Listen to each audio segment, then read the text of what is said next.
Assalamualaikum warahmatullahi wabarakatuh.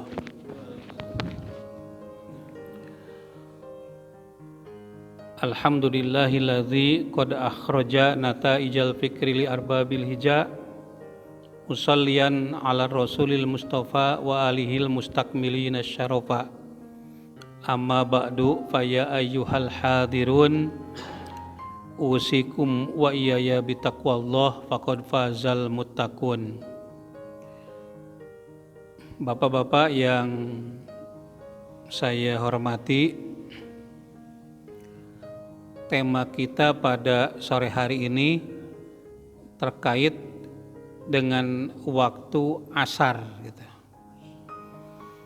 Di dalam bahasa Arab, waktu itu memiliki banyak istilah ya. Jadi ada beberapa kata yang merujuk pada makna waktu gitu. Yang pertama disebut ajal. Idza jaa ajaluhum la yastaqdimuna wa la yastakhiruna. Apabila sudah datang ajal. Nah, ajal di situ artinya waktu. Maka tidak akan ada yang mampu menyegerakannya. La yastaqdimuna, tidak ada yang mampu menyegerakannya. Wala yastakhiruna, dan tidak akan ada yang mampu mengakhirkannya. Ajal itu adalah waktu akhir segala sesuatu, begitu ya. Misalnya di dalam Al-Quran disebutkan idza tadayantum bidainin ila ajali musamma faktubuhu, yaitu ayat apabila kamu melakukan hutang piutang sampai waktu yang telah ditentukan maka tulis. Nah, ini administrasi ya, administrasi bisnis. Faktubuhu fa'ilam tajidu katiban farihanun makbudatun. Apabila kalian tidak menemukan penulis, tidak ada yang menuliskannya ya, surat hutang gitu, maka harus ada rihanun. Rihanun itu artinya borah. Borah itu rohen ya, atau barang gadean gitu. Jadi dalam Islam itu barang gadean itu ada. Tidak berarti ekonomi syariah itu tidak ada barang gadaian, barang yang dijaminkan gitu. Karena beberapa waktu yang lalu ada seorang praktisi ekonomi syariah mengatakan bahwa dalam Islam itu tidak ada yang namanya barang jaminan begitu. Maka kami memberikan pinjaman kepada para nasabah itu tanpa meminta jaminan. Apa akibatnya? Belum 1 tahun bangkrut gitu. Saya tanya, kenapa kok bangkrut? Kredit macet. Karena tidak ada jaminan. Apa yang harus dijual oleh kreditur ya, yang memberikan kredit gitu. Nah, kemudian juga ayat lain mengatakan Allahu yatawafal anfusa. Allah itu mewafatkan jiwa hina mautiha, pada saat jiwa itu mati, walati lam tamut fi manamiha, dan orang atau jiwa yang tidak mati pada saat tidur. Jadi roh orang yang mati Allah genggam, roh orang yang hidup juga Allah genggam, berarti sama-sama dalam genggaman Allah. Oleh karenanya ada suatu hubungan ya, ada pertemuan antara roh yang hidup dengan roh orang yang sudah meninggal dunia. Oleh karena itu menurut para ulama salaf, mungkin saja ada orang yang mimpi bertemu dengan orang yang sudah meninggal dunia, kemudian ngobrolnya itu benar isinya. Misalnya kata orang yang mati, saya punya utang ke si A, saya punya tagihan ke si B. Ketika ditanya benar ya. Nah, itu artinya mimpi yang benar. Tafsir Al-Maraghi menjelaskan mimpi yang benar itu kalau mimpi itu ketika rohnya itu digenggam oleh Allah, karena tidak ada setan yang mengganggu, memberikan berita bohong, ya. Interaksi antara roh itu bisa saja terjadi begitu. Payumsiku, maka Allah menahan roh alati qada alaihal mauta, yang Allah tetapkan mati gitu. Jadi pada saat tidur oleh Allah roh itu digenggam, sama Allah ditahan, tidak dikembalikan gitu. Itu tidak dikembalikan sehingga meninggal dunia. Ini yang terjadi pada suami BCL. Saat apa namanya? Asrap itu kan, pada saat dibangunkan pagi-pagi ternyata sudah wafat begitu. Nah, karena Allah tahan jiwanya itu begitu, ya, tidak dikembalikan. Wa yursilul ukhra, dan Allah mengembalikan yang lain, artinya sudah digenggam pada saat tidur, dikembalikan kemudian hidup lagi pada waktu paginya itu, ila ajali musamma, sampai waktu yang telah ditentukan. Jadi ajal itu adalah waktu akhir segala sesuatu. Negara itu ada ajalnya. Uni Soviet itu umurnya cuma 75 tahun, bangkrut ya. Kemudian sekarang negara-negara besar itu ada Rusia, ada Amerika, ada Cina. Nah, itu masing-masing ada ajalnya. Ya, hanya dengan corona saja bisa hancur suatu negeri.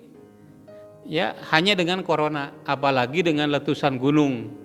Seperti ketika Gunung Tambora itu meletus, kemudian abunya itu mempengaruhi kepada negara-negara Eropa, tumbuh-tumbuhan, tanaman pada saat Tambora itu meletus, kemudian banyak yang gagal panen. Perekonomian negara-negara Eropa itu jatuh, dan otomatis para kepala negara juga ikut jatuh gitu.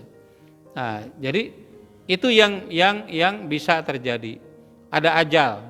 Kalau kata Ibnu Khaldun di dalam kitabnya Muqaddimah, ya, umur suatu negeri itu rata-rata 25 tahun.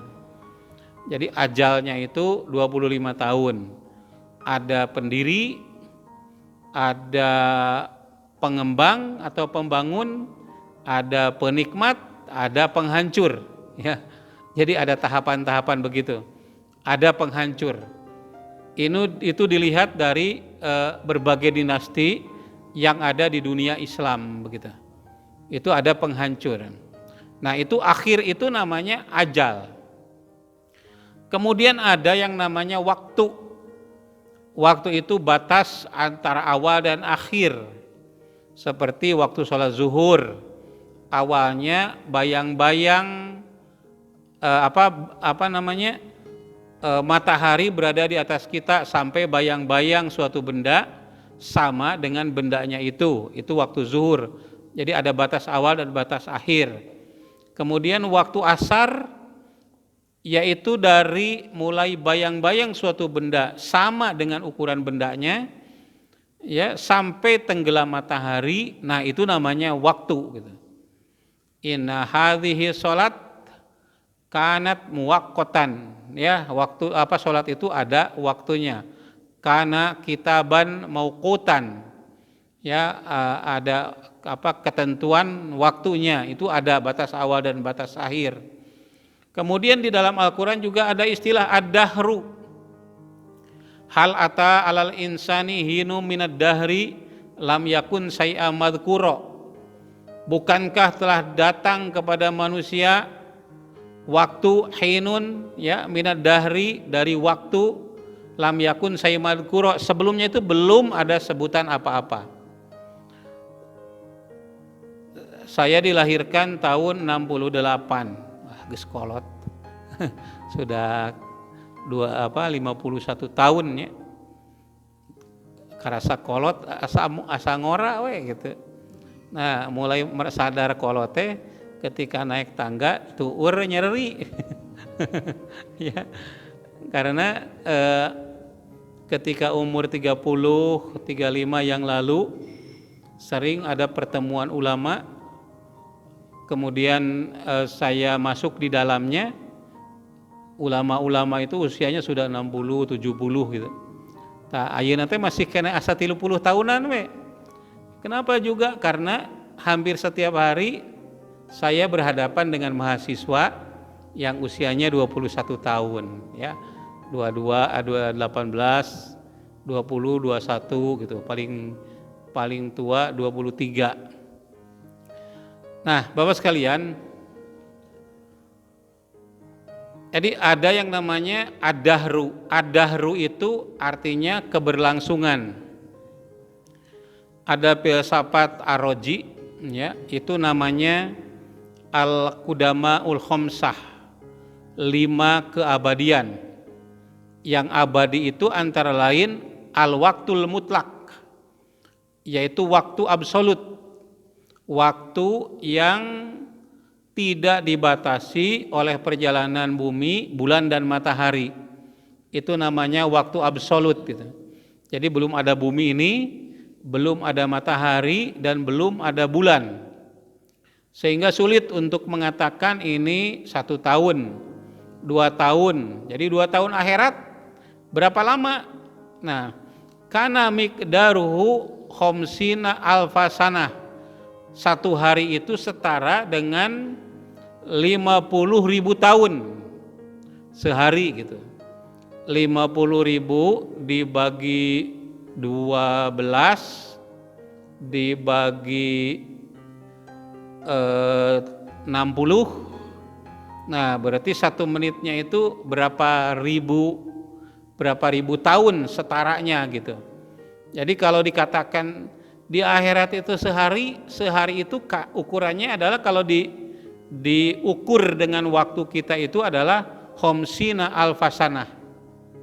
Nah, jadi Bapak-bapak sekalian, ad-dahru itu tadi waktu yang tidak dibatasi oleh perjalanan bumi, bulan dan matahari. Waktu yang dibatasi oleh perjalanan bumi, bulan dan matahari itu adalah waktu kita sekarang ini, siang. Kapan itu siang? Mulai dari terbit matahari sampai tenggelam matahari. Berapa jam? Kira-kira 12 jam di Indonesia ya. Di negara-negara Eropa banyak yang seharinya cuman seharinya ada yang panjang gitu, ada yang 18, ada yang 21 jam begitu. Sehingga malamnya sebentar. Jadi bulan puasa buka teh beberapa jam, sahur. Ya, karena 3 jam saja misalnya maghrib ya, sholat isya misalnya maghrib jam 6, isya jam 7 ya, jam 8 geus sahur deui. Ya, di beberapa negara Eropa semacam itu. Jadi itu namanya kalau waktu yang dibatasi oleh perjalanan bumi, bulan dan matahari itu namanya al-waqtul juz'i. Ya, waktu partikular. Kemudian yang dikatakan sebulan adalah 30 hari. Yang dikatakan setahun 12 bulan gitu. Dan seterusnya. Itu waktu yang dibatasi oleh perjalanan bumi, bulan dan matahari. Jadi di akhirat nanti tidak ada bumi, tidak ada bulan, tidak ada matahari. Maka ukuran waktunya bagaimana? Ketentuan berlaku ukuran waktu di akhirat nanti. Ini tidak ada dalam pelajaran fisika ya, yang diajari di Fakultas Sains ya, di perguruan tinggi gitu. Nah, adanya dalam filsafat, adanya di dalam Al-Qur'an. Nah, Bapak-bapak sekalian, ada lagi waktu itu yaitu asr. Asr itu artinya masa. Para mufasir berbeda-beda waktu asr itu. Nah, pada waktu sore ya, setelah dari mulai bayang-bayang suatu benda sama dengan bendanya itu dikatakan asr. Asar teh artina teh meres. Seperti asortu labana. Saya memeras susu gitu. Jadi meres susu itu disebutnya asar. Kenapa dikatakan asar jam segitu? Karena orang bekerja dari pagi sampai asar itu sudah memeras tenaga, pikiran, ya, dan berbagai potensi yang kita miliki. Simkuring bekerja dari pagi, ya, dari jam 7 menulis buku. Insya Allah 6 bulan ke depan terbit jilid 1, ya, tafsir, namanya Hikmatul Bayan fi Tafsiril Quran gitu. Nah itu tafsir, insya Allah karya saya sendiri, mudah-mudahan selesai, ditargetkan 5 tahun beres gitu.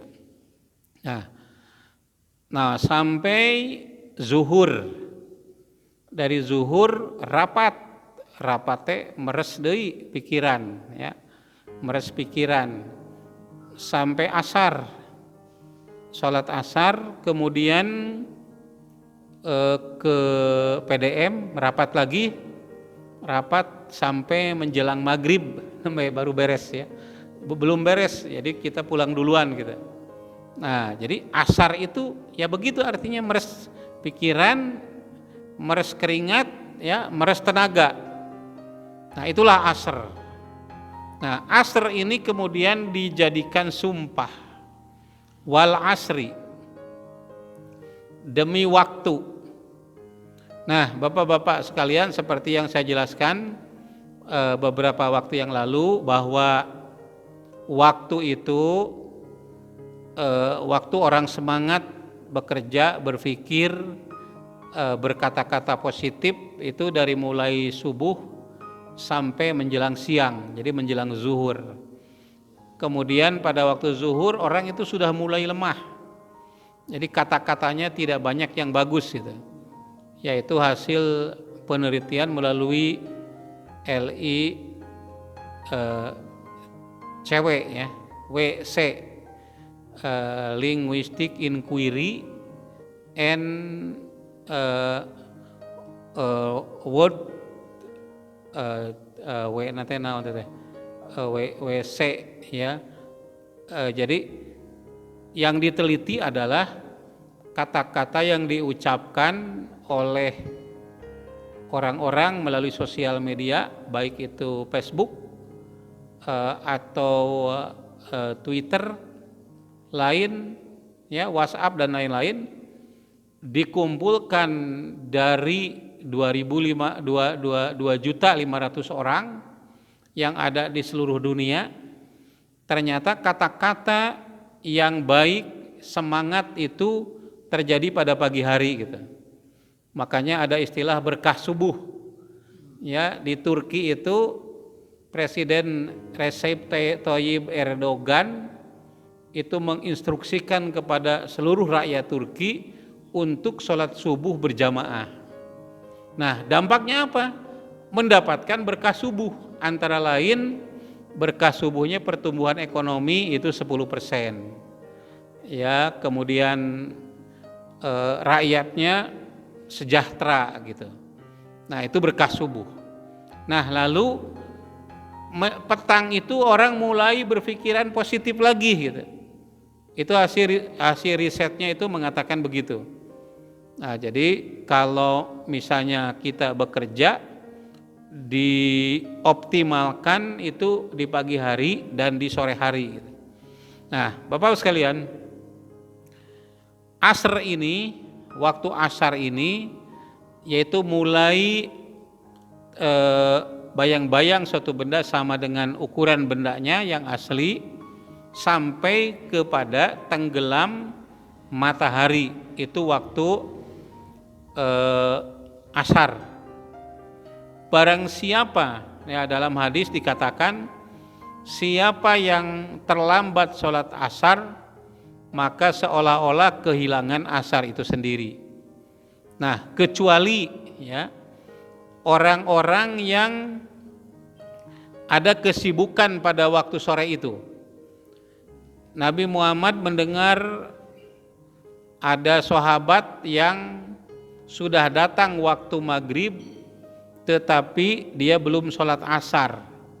Lalu Nabi mengatakan, saya juga, katanya, maka pergilah ke tanah yang agak lapang lalu sholat berjamaah. Berjamaahnya apa? Yaitu sholat asar bareng dengan sholat maghrib. Jadi sholat asar dulu baru maghrib begitu. Itu pengecualian. Yang kedua ya, apabila kita sholat asar terlambat, man adroka rokatan qabla an tagruba syamsu faqad adrokas sholah. Barang siapa yang sholat asar mendapatkan 1 rakaat sebelum terbenam matahari, maka dia sudah mendapatkan sholat. Jadi lanjutkan sampai selesai gitu. Jangan sampai ditinggalkan. Kecuali kalau kita melaksanakan sholat sunat. Jadi kalau sholat sunat, kita tahu ini menjelang maghrib.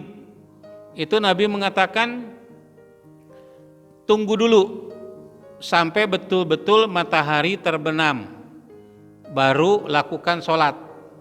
Katakanlah ada sholat sunat muakkad yang terlambat gitu, lalu dilaksanakannya ba'da asar. Kalau menjelang maghrib itu tidak boleh, tunggu dulu maghrib kemudian sholat yang dimaksud gitu. Nah Bapak sekalian, asar itu sering juga dikatakan sholat wusta. Ya, hafidhu ala sholawati wa sholatil wusta. Peliharalah oleh kalian sholat-sholat itu dan sholat wusta. Sholat wusta itu sholat apa? Sholat asar. Ya, karena dia tengah-tengah. Sebelumnya ada 2 sholat, yaitu subuh dan zuhur, dan sesudahnya ada 2 sholat juga, yaitu maghrib dan isya. Berarti wusta itu tengah-tengah. Di sini dikhususkan, ya, hafidhu ala sholawati, peliharalah sholat-sholat. Ini sholat-sholat yang 5 waktu. Wa sholatil wusta, ini dikhususkan. Padahal sholat asar itu merupakan sholat juga, tapi di sini disebutkan sholat wusta, yaitu sholat asar. Dalam banyak hadis seperti yang disampaikan dalam makalah. Tas darugi Pak makalahna eta dina WA-nya. Nah itu hadis-hadisnya itu begitu. Karena pentingnya sholat ini. Kenapa? Karena sama dengan sholat subuh, sholat asar itu malaikat yang diberi tugas untuk menjaga siang itu pulang menuju Allah ke langit. Kemudian Allah bertanya kepada mereka, sedang apa hamba-hambaku? Jadi kalau ketika ditinggalkan itu oleh malaikat itu ketinggalan sholat, ya tentu akan disampaikan kepada Allah. Nah oleh karena itu maka hati-hati kalau kita berbuat maksiat pada waktu asar. Nah itu pada waktu asar itu malaikat yang ditugaskan waktu siang pulang itu ditanya oleh Allah yang terjadi di akhir itu. Epi Effendi mengatakan, yaitu dalam hadis sebetulnya, al amalu bil awakhir. Amal itu yang dilihat itu akhirnya. Kalau bapak-bapak minjem ke bank terlambat. Kemudian ke leasing misalnya, leasing itu nanti leasing itu dari bank. Nah, leasing itu hanya menghitung 6 bulan terakhir. Apakah 6 bulan terakhir itu terlambat bayar cicilan atau tidak? Ya, kalau tidak terlambat, ketika akan mengajukan lagi kredit itu akan dipermudah. Karena apa? Karena 6 bulan terakhir bayarannya itu lancar gitu. Nah, karena tadi malaikat juga mencatat, menyampaikan Allah kepada Allah itu apa yang dilihat oleh mereka pada waktu akhir, yaitu asar. Nah, kalau malam itu yang ditugaskan ada malaikat lagi dan mereka menuju Allah menyampaikan laporan hariannya itu pada waktu subuh gitu. Jadi pas menjelang akhir subuh mereka menyampaikan laporan kepada Allah Subhanahu wa taala. Jadi kalau misalnya waktu subuh itu kerek kene sampai terbit matahari, Ya tentu malaikat itu menyampaikannya kepada Allah bahwa dia sedang tidur, ketinggalan sholat subuh. Nah kalau asar juga begitu, dan itu yang membedakan antara orang munafik dengan orang mukmin itu adalah sholat subuh. Asqalus sholat alal munafikina, ya, sholat isya wa sholatil fajri, sholat fajar dan sholat isya. Kemudian hadis lain menyebutkan, itu ada di makalahnya, bahwa sholat subuh itu, sholat asar itu pembeda antara munafik dengan bukan munafik gitu. Nah jadi penting sekali sholat asar itu. Nah sholat asar itu penting untuk diawalkan. Ya sementara sholat isya itu disunatkan untuk diakhirkan. Jadi ada dalam hadis dikatakan, karena Rasulullah Shallallahu Alaihi Wasallam yuhibbul atamah. Rasulullah itu suka mengakhirkan sholat isya itu. Jadi kalau sudah sholat isya, makruh kita ngobrol setelah sholat isya. Bagusnya kita langsung tidur. Dan makruh tidur dulu sebelum sholat isya gitu. Jadi makruh tidur sebelum sholat isya dan makruh ngobrol setelah sholat isya. Jadi kalau bisa sholat isya nanti sudah sholat isya langsung tidur gitu. Jadi nonton TV heula macam-macam. Tapi kalau misalnya kita mengalami kesulitan akhirnya sholatnya tidak tertib ya, maka sholat saja pada waktunya di awal gitu. Tapi yang lebih disukai oleh Rasulullah itu gitu. Nah kemudian bapak-bapak, di dalam makalah itu ada beberapa hadis yang menjelaskan tentang keutamaan sholat asar. Barang siapa sholat bardain, sholat dalam keadaan dingin, ini di dunia Arab mungkin ya, maka dia akan masuk surga, maka dia tidak akan masuk neraka, akan dirahmati Allah dan macam-macam. Itu dijelaskan dalam banyak hadis mengenai keutamaan waktu asar. Maksud dijelaskan ini adalah agar kita betul-betul memperhatikan awal waktu. Nah kemudian banyak hadis yang saling bertentangan satu sama lain berkaitan dengan sholat sunat asar itu ya. Ada hadis yang mengatakan bahwa Rasulullah itu tidak ketinggalan sholat sunat qobla asar 2 rakaat. Ada hadis yang melarang sholat sunat ba'da asar. Sementara Nabi Shallallahu Alaihi Wasallam kalau tertinggal sholat qobla asar, maka beliau melakukan sholat ba'da asar. Nah itu hadisnya banyak yang bertentangan begitu. Nah maka para ulama ahli hadis ya mengacu kepada pendapat Imam Asy-Syafi'i. Imam Asy-Syafi'i itu menulis buku yang berjudul Al-Ahadisul Mukhtalaf ya. Hadis mukhtalaf itu adalah hadis yang secara lahiriahnya bertentangan satu sama lain. Contoh, ada hadis yang mengatakan udibat al-mayyitu bibukai ahlihi. Mayit diazab karena tangisan keluarganya. Ini lalu orang mempertentangan dengan ayat, katanya bertentangan dengan ayat yang mengatakan la alla taziru wajiratun wizra ukhra, bahwa Allah tidak mengadab ya, menghukum seseorang karena dosa orang lain. Ini yang nangis keluarganya tapi dia diazab. Nah, secara lahiriah itu bertentangan. Padahal hadis itu dari segi sanadnya sahih gitu. Nah, maka ulama ya terutama Imam Asy-Syafi'i menggunakan metode namanya thariqatul jam'i, thariqatut tarjih dan thariqatut tawakuf gitu. Jadi pertama thariqatul jam'i, kalau bisa kompromi, diterima dua-duanya. Ya, dua-duanya. Jadi karena apa? Sahih gitu, jangan dibuang. Ini hadis sahih. Maka yang diazab itu adalah orang mayit yang sebelum meninggal dunia memberikan petunjuk kepada keluarganya, engke lamun abah maut maraneh kabeh kudu ceurik tarik-tarik diburuhan ti ayeuna ya, yaitu diberi wasiat berupa tanah misalnya. Lalu orang itu nangis gitu. Nah, itu yang diazab mayit itu. Karena apa? Tangisannya itu tidak murni. Kalau tangisannya murni manusiawi, itu tidak diazab begitu.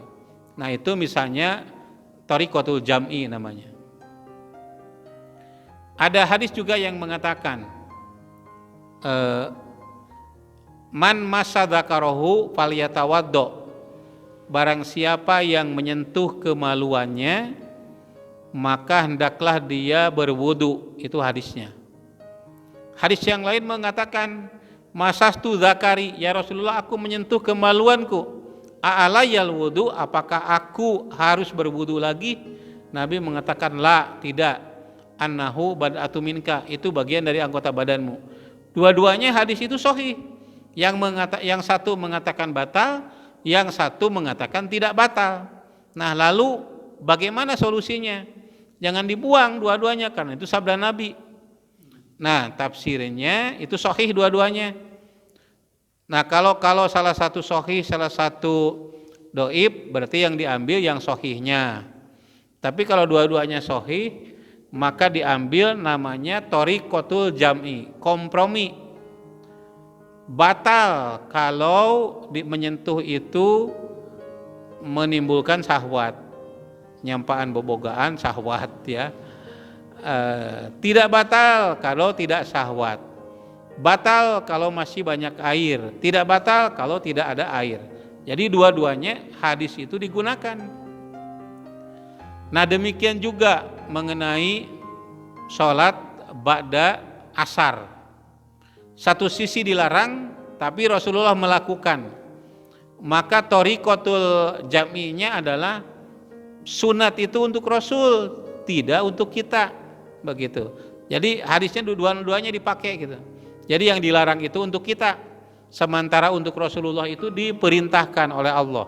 Rasulullah melakukannya gitu. Nah, itu namanya thariqatul jam'i. Sama dengan seorang perempuan tidak boleh bepergian tanpa dibarengi mahram. Perjalanannya berapa? Yang satu hadis mengatakan sehari semalam. Yang satu hadis mengatakan 4 hari 4 malam, 3 hari 3 malam. Nah, itu yang mana yang benarnya? Jadi dua-duanya benar.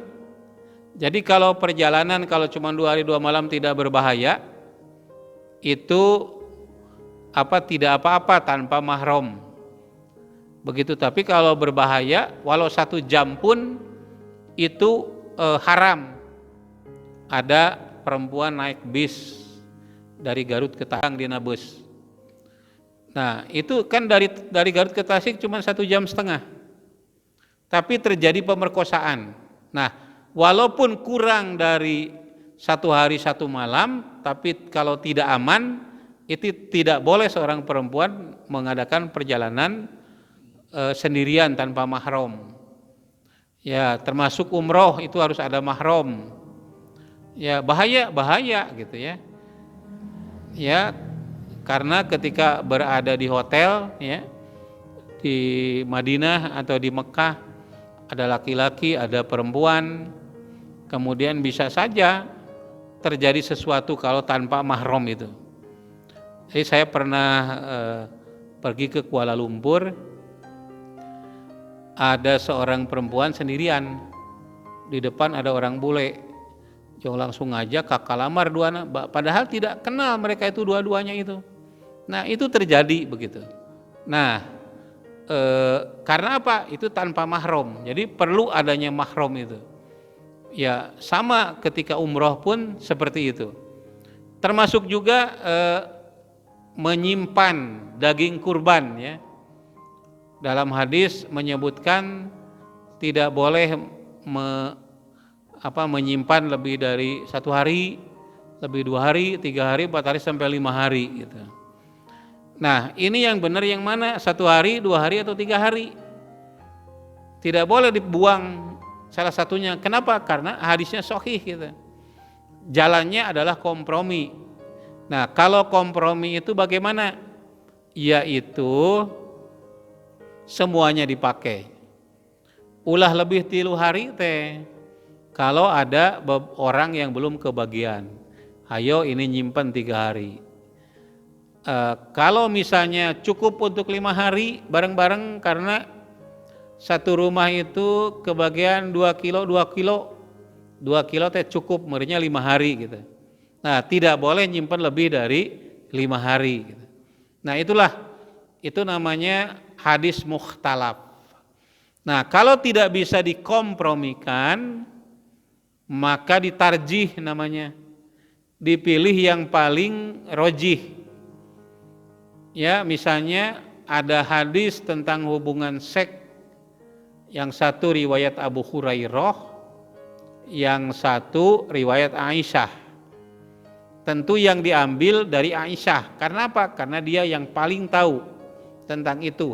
Tetapi Abu Hurairah itu kan tidak seperti itu.